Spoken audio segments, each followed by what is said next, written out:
Noam Shalit in the tent which has been here for 1 year to protest the abduction of the Israeli soldier Gilad Shalit. Now, the Israeli news is full of the story at the moment. In Haaretz, it says Gilad Shalit's parents turned to Tony Blair in freeing their son.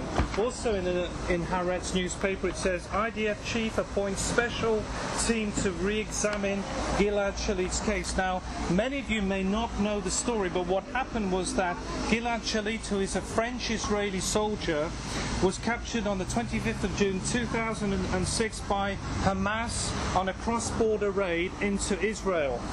This was near the Kerem Shalom crossing, and he's been held as a hostage since that time. And his father and the family have been protesting and asking for the Israeli government to be involved in his release. So we're here with you today, Noam. Thank you for giving us your time today. Now, you've been here in the protest tent for 1 year, and tell us why you're here. Well, we sit here in front of Prime Minister residence, demand to the release of that he will bring back our son after 5 years. So financially, how do you, completely, how can you... We have a fund that we to finance our activities, and from donations, and we sell T-shirts and a lot of volunteers here. We have to keep it alive. We have to raise it on the agenda of the media and the public and the people, and Israeli people. The people in France as well. We met, you know, that we put a criminal claim in Paris last month against about kidnapping and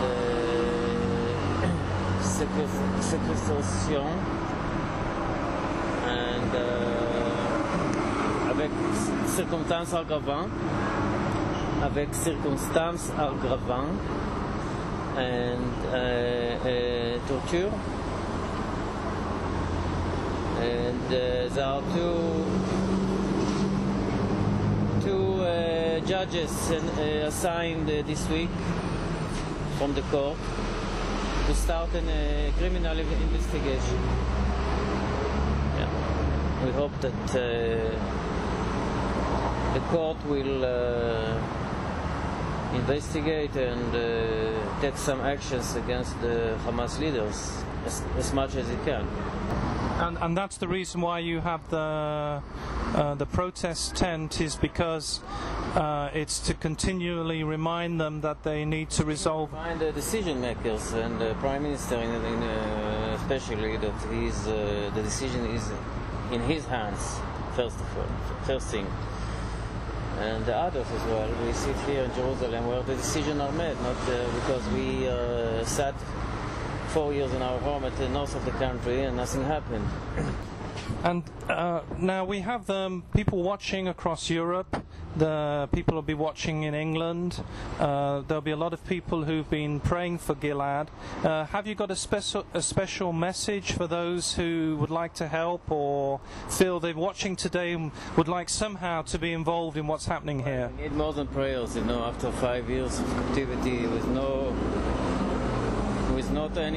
no communication with Gilad. We need more than prayers. And they can also write to their member of parliament or their member of the European Parliament, and that would help. Yeah, sure, because Gilad is also is European as well. He has a French nationality. Yeah. Yes. So that would help if they could maybe. Is there an organisation there? Maybe they can write to the Amnesty International headquarters in London that doesn't mention Gilad and does not make any efforts to have any contact with him.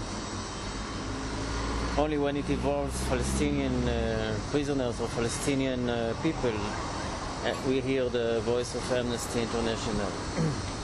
So pressure on Amnesty International would be an important part of the campaign. International, ICRC, European Parliament, UK Parliament. Well, that's... And President Sarkozy, maybe there's people in France who might be able to help by putting pressure. We should condemn this crime of kidnapping and keeping a person as a hostage for bargaining and extortion. It's definitely a war crime under the Rome Statute, and it should be first of all condemned by all the international community, the European Union, and all the free countries. And it shouldn't be tolerated this conduct of the Hamas leaders. If we want to see our son back home alive, we have to fight for it. Otherwise, in this region, nothing comes easy.